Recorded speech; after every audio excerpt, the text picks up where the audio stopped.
Hello friends, creative कविता में आपका फिर से स्वागत है। तो चलिए आज हम बनाते हैं बहुत ही आसान तरीके से स्ट्रेट पैंट। और इसमें आगे से बेल्ट, पीछे से इलास्टिक और पॉकेट बहुत ही आसान तरीके से कैसे लगाते हैं वो भी मैं आपको बहुत ही आसान तरीके से बताऊंगी। तो चलिए बनाना शुरू करते हैं। यहाँ पर मैंने 2.5 मीटर फैब्रिक लिया है। ये वो वाला फैब्रिक है जिसमें कुर्ती और पैंट का कपड़ा एक साथ आता है, यानी कि जो दुपट्टे के साथ 3 पीस का कपड़ा आता है, ये वो वाला कपड़ा है। तो देखिए इस तरह से मैं खोलकर इसको दिखा देती हूँ।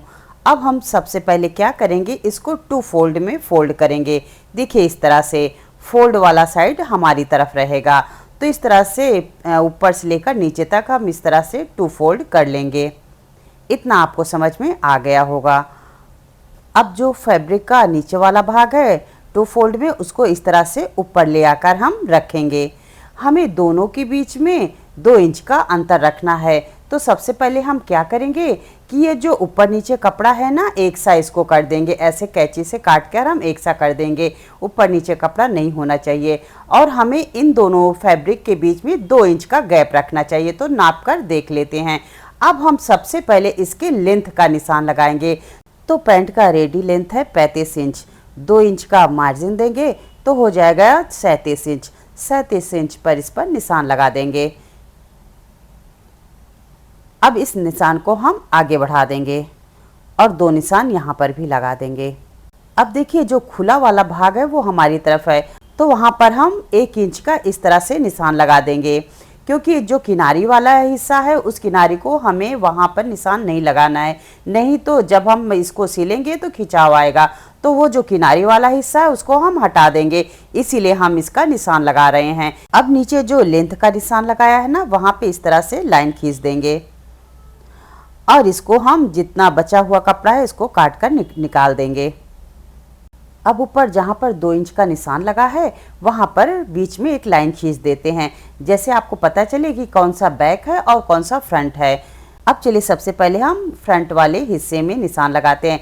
यहाँ पर हम वेस्ट का निशान लगाएंगे। तो यहाँ पर कमर है 38 इंच, 4 से डिवाइड करेंगे तो हो जाएगा 9.5 इंच। इसमें 2 इंच की लूजिंग देंगे तो हो जाएगा 11.5 इंच। 11.5 इंच पर इस तरह से निशान लगा देंगे। अब हम आसन का निशान लगाएंगे। अब इस पैंट में आगे से बेल्ट डालेंगे तो उसके लिए 1 इंच ऊपर हम निकाल देंगे।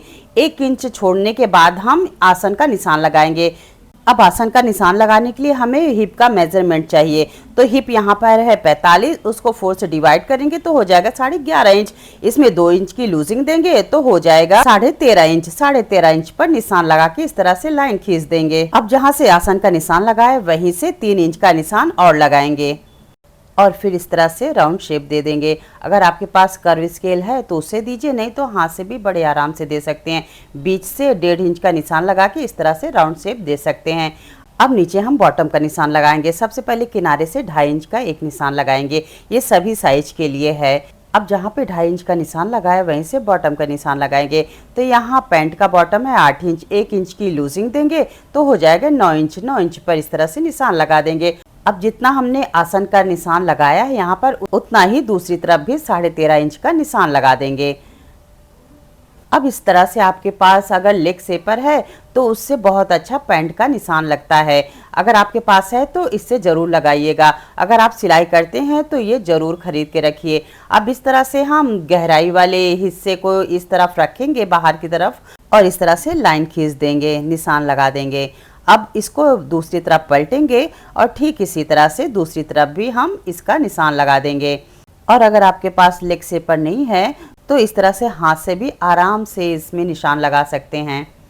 ये निशान लगाने के बाद किनारे से हमें इसको हल्का सा राउंड शेप दे देना है। इसमें कोने नहीं निकलने चाहिए, तो इस तरह से राउंड शेप दे देंगे। अब जहाँ पर आसन का निशान लगाया है वहीं पे इंची टेप रख कर हम बीचों बीच एक निशान लगा देंगे। देखिए इस तरह से। अब ऊपर से हम 5 इंच का निशान नीचे ले आएंगे और ऊपर से 1/2 इंच इधर और 1/2 इंच उधर, दोनों तरफ 1/2 इंच का निशान लगाएंगे। देखिए इस तरह से। और अब इन निशानों को हम इस तरह से मिला देंगे।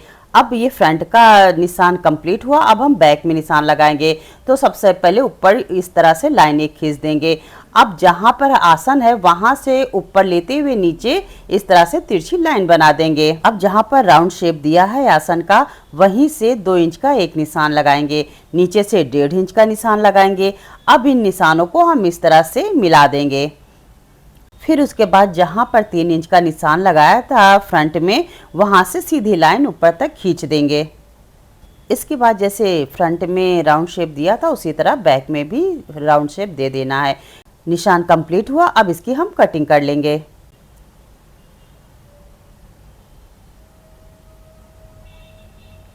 तो ये देखिए हमारा ये कटिंग भी कंप्लीट हुआ। अब हम क्या करेंगे कि बैक वाले हिस्से को हटा देंगे और फ्रंट वाले हिस्से में अभी कटिंग करना बाकी है, तो इसके भी आसन की कटिंग कर लेंगे और नीचे भी हम इस तरह से कट कर लेंगे। तो फ्रंट की कटिंग भी कंप्लीट हुई। तो ये देखिए दोनों को मैंने एक साथ रख दिया है, ऊपर वाला फ्रंट और नीचे वाला बैक। इस तरह से हमें दोनों कटिंग करके तैयार कर लेना है। अब हम फ्रंट वाले हिस्से को लेंगे।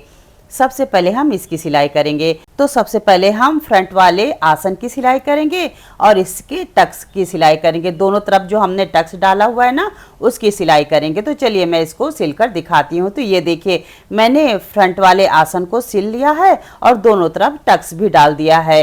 देखिए पीछे की तरफ से भी आपको मैं दिखा देती हूँ। इस तरह से आपको सिलाई करनी है इसमें। अब आसन की सिलाई करने के बाद इसमें हम पॉकेट लगाएंगे। तो देखिए इसको किस तरह से लगाना है, बहुत ध्यान से देखिएगा, बहुत ही आसान तरीके से लग जाएगा। अब पैंट के बचे हुए फैब्रिक को लेंगे, इसकी लंबाई 13 इंच और चौड़ाई 12 इंच रखेंगे। अब फ्रंट वाले हिस्से को लेंगे और इसको इस तरह से सीधा करके रख देंगे और जो हमने कपड़े को नापा हुआ है उसको इसके ऊपर रख देंगे। जो 13 इंच नापा है वो लंबाई रहेगी, तो लंबाई हिस्से में उसको रखना है। अब किनारे से 2 इंच हम अंदर की तरफ एक निशान लगाएंगे। देखिए इस तरह से 2 इंच का एक निशान लगाएंगे। उसके बाद ऊपर से किनारे से अच्छी तरह से कपड़े को रख कर 6.5 इंच का एक निशान और लगाएंगे। उसके बाद हम इसको दोनों निशानों को इस तरह से तिरछा मिला देंगे। कम से कम 6.5 इंच का निशान लगाना है, जैसे पॉकेट के अंदर हमारा हाथ आराम से चला जाए। अब इसको हम इसी तरह तिरछी सिलाई कर देते हैं। तो देखिए मैंने इसको इस तरह से तिरछा सिलाई कर दिया है। इसी तरह से आपको सिलाई करनी है। अब जो कपड़ा बचा हुआ है उसकी हम कटिंग कर देंगे। देखिए इस तरह से 1/2 इंच जोड़कर हम इसकी कटिंग कर देंगे। अब इसको हम इस तरह से ऐसे पलट लेंगे और इस तरह से दोनों कपड़ों को पकड़कर किनारों को इस तरह से तिरछी सिलाई इसके ऊपर टॉप स्टिच चला देना है, ऊपर से सिलाई लगा देनी है। तो देखिए मैंने ऊपर से इसमें सिलाई लगा दी है। अब इसको इस तरह से खोल देंगे और ध्यान से देखिएगा इसको मैं किस तरह से ऐसे तिरछा ले जा रही हूँ। इस तरह से आपको तिरछा ले जाकर रखना है और ऊपर से इसकी गैपिंग 2 इंच होनी चाहिए। मैं आपको नाप के भी दिखा देती हूँ। ऊपर से अच्छे से कपड़े को रखना है, जैसे ही कपड़ा आगे पीछे ना हो, और ऊपर की जो गैपिंग है वो 2 इंच होना चाहिए, क्योंकि मैं पहले से हम 2 इंच अंदर आ चुके हैं, तो 2 इंच कपड़े को हम बाहर निकालेंगे। तो 2 इंच का निशान लगाने के बाद हम सीधी सिलाई लगा देंगे, जैसे कपड़ा फिक्स हो जाए। तो देखिए मैंने ऊपर से सिलाई लगा दी है और ये पॉकेट बहुत अच्छी तरह से बनकर तैयार हो गया है। देखिए पीछे से इस तरह से दिख रहा है। अब 2 तरफ इसकी सिलाई और कर देंगे पीछे से। तो देखिए पूरी तरह से पॉकेट बनकर तैयार हो गया है। यहाँ पर मैंने 1 पॉकेट लगाई है, आप चाहें तो 2 पॉकेट भी लगा सकते हैं। अब इसके ऊपर हम बेल्ट लगाएंगे। तो सबसे पहले मैंने कैनवास की एक पट्टी ली है और ये कपड़ा जो मैंने लिया है वो 4 इंच का है। तो इस तरह से कैनवास को कपड़े के ऊपर रखेंगे और इसके ऊपर प्रेस से इसको चिपका देंगे और नीचे 1/2 इंच छोड़कर ही इसको चिपकाना है, और जो नीचे 1/2 इंच छोड़ा था उसको भी इसके ऊपर चिपका देना है। देखिए मैंने इसको भी चिपका दिया है। अब इस फैब्रिक को पैंट के साथ इस तरह से ज्वाइंट कर लेना है। तो इस तरह से सीधी सिलाई इसमें कर लेनी है। मैं सिलकर दिखाती हूँ। देखिए इस तरह से इसको सिलाई कर देना है। अब जो कैनवास की पट्टी है उसको इस तरह से सीधी साइड की तरफ ले जाकर रखना है और इसके ऊपर भी सिलाई करना है। तो देखिए इस तरह से जो हमने सिलाई की है ठीक उस पर ही कैनवास की ये पट्टी रखनी है और सीधी सिलाई कर देनी है। ऊपर से टॉप स्टिच चला देना है। तो देखिए मैंने इस पर टॉप स्टिच या ऊपर की सिलाई चला दी है अब फ्रंट वाला हिस्सा कंप्लीट हुआ। अब बैक वाले हिस्से को लेते हैं। तो इसमें भी मैंने इस तरह से इसके आसन की सिलाई कर दी है। जैसे फ्रंट वाले की आसन की सिलाई करनी है वैसे मैंने इसमें भी आसन की सिलाई कर दी है। अब जैसे फ्रंट वाले में 4.5 इंच की पट्टी हमने ली थी, उसकी चौड़ाई 4.5 इंच की थी, उसी तरह हम बैक के लिए भी लेंगे। देखिए मैं नाप के दिखा देती हूँ। ये पट्टी की चौड़ाई 4.5 इंच है और इसको बस सीधे सीधे इस तरह से रख के और इसमें सिलाई कर देनी है। हमारे जो बैक वाला हिस्सा वो सीधी की तरफ रहेगा और सीधी की तरफ रख के इस तरह से इसमें सिलाई कर देनी है। देखिए दोनों तरफ से इस तरह से ये देखने में लग रहा है। अब हम फ्रंट वाला हिस्सा लेंगे और इसके साथ इसको ज्वाइंट करेंगे। तो देखिए हमें कैसे ज्वाइंट करना है ये हम देख लेते हैं। अब इसमें बैक और फ्रंट दोनों सीधी साइड में होंगे। देखिए इस तरह से, और जो हमने ज्वाइंट लगाया है, जो बेल्ट जोड़ा है और जो बैक में पट्टी जोड़ी है, दोनों की सिलाई इस बिल्कुल एक सी आनी चाहिए। देखिए इस तरह से मैं दिखाती हूँ। दोनों ऐसे, दोनों की सिलाई बिल्कुल सीधी एक सा आना चाहिए, नहीं तो ऊपर नीचे हो जाएगा। और सीधी नीचे तक हम बॉटम तक इसकी सिलाई कर देंगे। इसी तरह हम दूसरी तरफ भी करेंगे।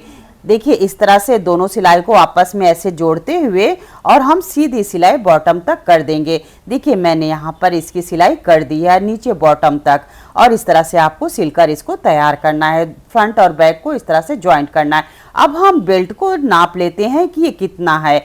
तो ये बेल्ट 19 इंच की है, यानी कि पूरी कमर की गोलाई 38 इंच है। अब 19 में 4 इंच कम कर देंगे। जितना आएगा उतना हम इलास्टिक लेंगे, यानी कि 15 इंच की हम इलास्टिक लेंगे इसमें लगाने के लिए। अब ध्यान से देखिएगा कि इलास्टिक को हमें लगाना कैसे है, बेल्ट के साथ इसको हम कैसे ज्वाइंट करेंगे। तो देखिए साइड में हमने सिलाई कर दी है। अब हम क्या करेंगे कि जो ऊपर से कपड़ा बचा हुआ है उसको इसके बेल्ट के ऊपर हम इस तरह से फोल्ड करेंगे। उसके बाद हम इलास्टिक को लेंगे और जो कपड़ा फोल्ड किया हुआ है उसके ऊपर इस तरह से इलास्टिक को हम रख देंगे। अब ऊपर जो थोड़ा सा कपड़ा बचा हुआ है उसको इलास्टिक के ऊपर रख देंगे। बस इतना ही करना है और उसके बाद हम किनारे से सिलाई लगा देंगे। ठीक इसी तरह हमें दूसरी तरफ भी करना है। तो चलिए इसको मैं सिलकर दिखाती हूँ। तो ये देखिए दोनों तरफ सीधी सिलाई मैंने लगा दी है। पहले से किनारे सिलाई लगाया था, सिर्फ बेल्ट के ऊपर ही सिलाई और लगानी थी, तो मैंने दोनों तरफ इस तरह से सिलाई लगा दी है। अब इसको हम सीधा कर कर दिखाएंगे कि इसको सीधा कैसे करना है। बस इसको इस तरह से खोलेंगे और इसको ऐसे पलट देंगे। देखिए इस तरह से ऐसे पलट देना है और हमारी इलास्टिक और बेल्ट दोनों बनकर तैयार हो जाएगा। है ना इसको बनाना बहुत ही आसान। अब क्या करेंगे, जो हमारा इलास्टिक है उसके कपड़े को अंदर की तरफ ऐसे फोल्ड करेंगे और जहां पर नीचे सिलाई हमने चलाई है बस उसी के ऊपर हम सिलाई करते हुए चले जाएंगे। बस ध्यान रहे कि जो इलास्टिक लगाया है उसके ऊपर सिलाई नहीं चलनी चाहिए, नहीं तो ये इलास्टिक खींचेगी नहीं। तो मैं सिलकर आपको एक बार दिखा देती हूँ कि इसको कैसे सिलाई करनी है। तो देखिए इलास्टिक के ऊपर मैं बिल्कुल सिलाई नहीं चला रही हूँ, इलास्टिक से थोड़ा सा नीचे कपड़े के ऊपर ये सिलाई चलाना है और बीच बीच में कपड़े को पीछे की तरफ ऐसे खींचते जाना है, जैसे इलास्टिक के लिए सिलने के लिए जगह हो जाए। तो देखिए कपड़े को पीछे खींचते हुए हम इसकी पूरी सिलाई आराम से कर लेंगे। तो देखिए ये सिलाई कंप्लीट हुई। तो इस तरह से हमें बेल्ट और इलास्टिक को अटैच करना है। अब इसको हम 3 से 4 बार अच्छी तरह से खींच लेंगे, जैसे ये जो चुन्नटें इसमें पड़ी हुई हैं वो एक सी हो जाएं। अब क्या करेंगे, बीच में एक सिलाई और करेंगे, जैसे ये हमारी इलास्टिक बाद में धुलने के बाद फोल्ड ना हो। इसको इस तरह से खींच के हमें बीच में सिलाई चला देनी है। तो देखिए कितने आसान तरीके से ये बेल्ट और ये इलास्टिक लगकर तैयार हो गया है, इसमें जरा भी दिक्कत नहीं होती है। अब क्या करेंगे, नीचे बॉटम को भी हम सिल लेंगे। तो इस तरह से 1 इंच का फोल्डिंग करके हम इसको दोनों बॉटम को सिल देंगे। तो मैं सिलकर इसको दिखाती हूँ। देखिए दोनों बॉटम को इस तरह से सिल देना है और इसके बाद आप इसके दोनों पैरों के साइड में भी सिलाई चला देंगे। तो चाहे तो पहले आप पैरों पे सिलाई चला के उसके बाद नीचे से फोल्डिंग करें, और चाहे तो आप इस तरह से भी कर सकते हैं। दोनों तरह से इसको हम सिल सकते हैं। तो देखिए जहां आसन के पास हम सिलते हुए आएंगे तो दोनों सिलाई एक के ऊपर एक होनी चाहिए, आगे पीछे नहीं होनी चाहिए, नहीं तो नीचे से पैंट ऊपर नीचे हो जाती है इसी के कारण। तो देखिए दोनों पैरों को इस तरह से ऐसे सिलकर तैयार कर लेना है। तो ये भी हमारा कंप्लीट हुआ। तो लीजिए हमारा स्ट्रेट पैंट बनकर तैयार हो गया है ना। बनाना इसे बहुत ही आसान। आपको ये कैसे लगा मुझे कमेंट्स करके ज़रूर बताइएगा, और चैनल पर नए हैं तो सब्सक्राइब करना बिल्कुल मत भूलिएगा। और अगर आपको कुछ भी समझ में ना आया हो तो कमेंट्स करके ज़रूर पूछिएगा। पूरी वीडियो देखने के लिए आपका बहुत बहुत धन्यवाद। फिर मिलते हैं एक नई वीडियो के साथ।